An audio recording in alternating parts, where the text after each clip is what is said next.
Pagsakay niya ng sasakyan, laking gulat ko nang makita kong ang laki ng mga ngiti nito at panay ang yakap sa akin.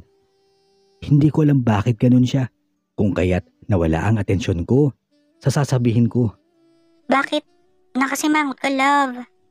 May problema ba? Ako, ang saya-saya ko. Malamang mas sasaya ka din. Malabong sumaya ako, love. Lalo't may ipapakita ako sa'yo. May gusto akong malaman, love. Sa tingin ko, bad news. Bakit ganun, love? Bad news? Ano bad news? Teka, sige. Ihinto mo muna ang pagmamaneho mo. At mauna muna ang good news kaysa bad news. Pwede? Tumango lang ako sa kanya. Para ipakita, nagalit ako. Inihinto ko ang sasakyan, sabay inutusan niya ako na pumikit panandalian. Hinawakan niya ang aking palad, sabay lagay ng isang maliit na bagay. Pagdilat ko ng aking mga mata, ay nakita ko ang isang pregnancy kit na may 2 guhit. Masaya niyang sinigaw na magiging daddy na ako at magkakaanak na kami. Oh, love. Ano, hindi ka baog? Magiging daddy ka na. Magkaka-baby na tayo. Happy? O ikaw, love? Ano naman ang bad news mo? Para akong binuhusan ng isang malamig na tubig ang mainit kong ulo nang marinig ko mismo yon sa asawa ko. Sabik na kasi kami magkaanak at marami na kasi ang nagsasabi sa akin na baog ako. Sa madaling salita, nagbago ang mood ko at bigla akong napasigaw sa sobrang tuwa habang tinitignan muli ang nasa ibabaw ng aking mga palad.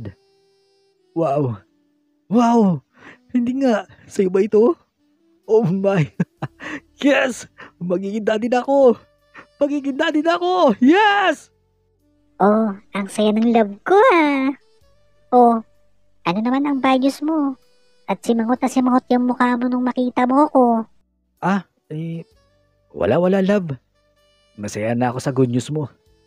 Nawala na sa isip ko. Oh, bawal ka mapagod Hindi ka pa napagod sa work mo. Bukas na bukas, magpa-check up na tayo para kay baby Yahoo! Magiging daddy na ako! Hindi ko na sinabi sa kanya ang nalaman ko. Inisip ko kasi ang kapakanan ng magiging anak namin na nasa tiyan pa niya. Bawal ma-stress ang asawa ko. Kaya todo ingat ako, hindi lang sa emosyonal, pati ang kanyang pisikal. Pagdating namin sa bahay, sobrang sayang ibinalita ng misis ko kay Hipag ang magandang balita. Tila nanibago si Hipag at napapatingin sa akin dahil kailan lang ay napakasungit nito sa kanya. Ate, ang saya-saya namin ni love. Tanungin mo kung bakit. Aba, ang ganda ng ngiti ng dalawang to Bakit nga ba? Look, nagkaka-baby na kami. Natutupad na yung pangarap namin magkaanak. Magiging kumpleto na ang bahay na to. OMG! Really? Wow! Grabe! Tingnan mo, kinilabutan ako. Tapos sasabihin mo pa sa akin, paog yung bayaw ko? Sabi ko sa inyo nasa timing lang yan. Ako din sis, big good news. Tanggap na ako sa trabaho at mag-i-start na ako bukas. So paano? Mag-celebrate tayo ngayon, bayaw. Congrats! Congrats sa inyong dalawa. Nagdiwang kami nung gabing yun. Kumain at pagkatapos ay uminom kaming dalawa ni Hipag dahil hindi pwede si misis. Puno ng kagalakan nung gabing yun. Isinantabi ko sa isipan ko ang mga nalaman ko sa asawa ko at minabuting huwag na tanungin sa kanya. Lumipas ang 6 na buwan, malaki na ang tiyan ng asawa ko. Nakalipat na din ang apartment ang Hipag ko bilang paghahanda namin sa paglabas ng baby ko. Bilang pangbawi ay ginastosan ni Hipag ang muling pagpapaganda sa kwartong pansamantala niyang naging pahingahan. Kailangan daw kasing maganda ang room ng magiging pamangkin niya. Madalas din na bumibisita sa amin ang hipag ko, lalo't araw ng Sabado o ng Linggo. Minsang hinintay namin ni Mrs. ang hipag ko. Tumawag kasi ito na kahit anong mangyari ay darating siya. Dala-dala raw niya ang binili niyang gamit para sa paparating naming baby ni Mrs. Naroon pa daw ito sa birthday party ng boss nila at hindi raw niya tansya anong oras matatapos. Basta ang pangako niya, darating siya. Panay ang tingin sa oras ng asawa ko habang nanonood ng TV. Panahikab na din ito dahil mag-aalas 12 na ng hating gabi. Tinawagan ni Mrs. ang ate niya, ngunit hindi na ito sumasagot. Asa na kaya ang ate? Asa na kaya ang ate? Ang paulit-ulit niyang sambit habang naghihikab. Doon ko na inaya ang misis ko na pumanik na kami at ako na lamang ang bahalang magbukas ng pinto para kay hipag. Antok na ang asawa ko. Kaya pagkahiga nito ay agad din nakatulog. Ang tanging ginawa ko naman para hindi makatulog ay nagbasa-basa ako ng mga kwentong nakakael. Palibhasa, wala na kaming ganap ni Mrs. dahil malaki na nga ang tiyan niya. Ang ganda ng mga istoryang nababasa ko. Talagang epektibo sa pag-angat ng aking best friend. Halos hindi ko napapansin ay mag-aalas 2 na pala ng madaling araw. Sobrang nalibang ako pero si hipag wala pa din. Hindi ko tuloy alam kung tutuloy ba ito sa bahay o sa dorm na niya dumiretso. Wala ding chat kay Mrs. Miski text ay wala din. Pahiga na ako ng kama nang may napansin ako sa CCTV na nakatutok sa labas ng gate. Isang tao ang nakatayo at panay ang kaway sa kamera. Kaway siya ng kaway. At nung aking tignan, naroon na pala ang hipag ko. Dali-dali akong bumaba at binuksan ng gate. Agad inabot ni hipag ang paper bag, sabay tanong kung gising pa ba ang kapatid niya. Amoy na amoy ang alak sa bibig ni hipag at ang buhok niya ay amoy na amoy din ang usok ng sigarilyo. Pasuray-suray itong pumasok ng bahay at bahagyang malakas na ang boses. Doon na ako sumenyas na hinaan ang boses at tulog na ang kapatid niya. Umokay naman siya at humingi ng paumanhin sa akin. Sorry na, bayaw. Pasensya na.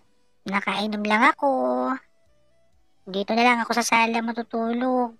At ayoko na tulugan yung magiging kwarto ng mahal kong pamangkin. Dito na lang ako sa sala. Ayos na ako dito. Okay lang. Huwag na masyado malakas ang boses. Alam mo na, buntis yung isa. O sige na, panik na ako. Maiwan na kita dyan. Paakyat na ako ng hagdan nang muli akong tinawag ni hipag. Gusto raw niya ng malamig na tubig at kung pwede ko raw ba siya ikuha dahil hilong-hilo na siya. Hindi ko naman pinagdamot at binigay sa kanya ang kanyang hinihiling. Pagkaabot ko ay ngumiti ito habang pupungay-pungay ang mga mata. Nakakailang lagok pa lang siya ay napansin kong napatingin siya sa boxer ko. Oh, malamig yan ah. Ayan, kasi iinom-inom hindi naman pala kaya. Buti nakauwi ka pa dito. Malamang kung andito pa si Mrs. Tawa ng tawa yun. Salamat, bayaw. Ewan ko ba? Ano yung pinainom sa amin ng tapang? Bayaw, teka. Anong pinaglalaban yan? Suko na ako, bayaw. Hindi ako lalaban. Huwag mo akong tutukan yan. Ang pangiti niyang salita sa akin. Ah, sorry. Alam mo na, malamig ang panahon. Kaya, hirap itago. Ikaw naman, bakit mo kasi tinitignan? Asyo! Pinapakita mo lang talaga sa akin, kunwari ka pa. Siguro wala kang score, no? Ano, tama ako, no? Hindi ah. Huwag ka nga magsalita ng ganyan. Sabi ng hinaan mo yung boses mo, baka magising yung kapatid mo. Talaga to oh. Nagsasabi mo pa. Kawawa, walang score. Sad life naman yan, bayaw. Kawawa, sad life. Kawawa. Sabi ng, uy, kala mo naman. Bakit ikaw? Wala ka din naman dilig ah. Parehas lang tayo no? Hoy, bayaw. Kami mga babae, nakakatagal nang walang ganap, no? Hindi katulad yung mga lalaki. Saka nung nakaraang linggo lang may naka one night ako sa bar. Hindi nga lang ako nag-enjoy. Ganito lang kasi yung laki. In short, hindi ko ramdam. Ikinuwento niya sa akin ang nakakatawang karanasan niya sa lalaki na nakasama niya. Papaano ba naman daw siya mag-e-enjoy? Halos malaki pa daw ang daliri niya. Gulat na gulat ako habang nagkukwento siya sa akin. Dala ng kalasingan ay ang bawat tanong ko ay sinasagot naman niya. Ay oo nga naman. As in, ganito lang kalaki. Papaano nga naman mag-e-enjoy nun? So, hibag, sino sa mga nakaano mo ang masasabi mong pinakamalupit? At yung tipong the best para sa'yo? Yung totoo ha? Sige nga. Ako? Ba't naman natatanong yan? The best? Sa mga naranasan ko? Siguro yung nangyari dito sa bahay. Yung kabang-kaba tayo kasi may mga nakatingin sa atin. Pero sobrang sarap ng nararamdaman mo. Basta, yun na yun. Sabay napakagatlabi si Hipag. Naanimoy, nanunukso. Dahan-dahan niyang nilapit ang mukha niya sa akin. At nung malapit na magkalapit, ay bigla naman akong tinawag ng kapatid niya. Love? Love? Andiyan ka ba sa baba? Samahan mo ko at nag-jingle ako. Andiyan na ba ang ate? Agad akong napatayo at naitulak si Hipag. Nagmamadali akong nag-ayos ng damit at sumagot sa asawa ko. Sabay lakad, papunta sa hagdan.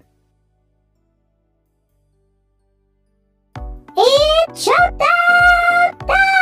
Shout out na naman tayo mga Boss Lodi.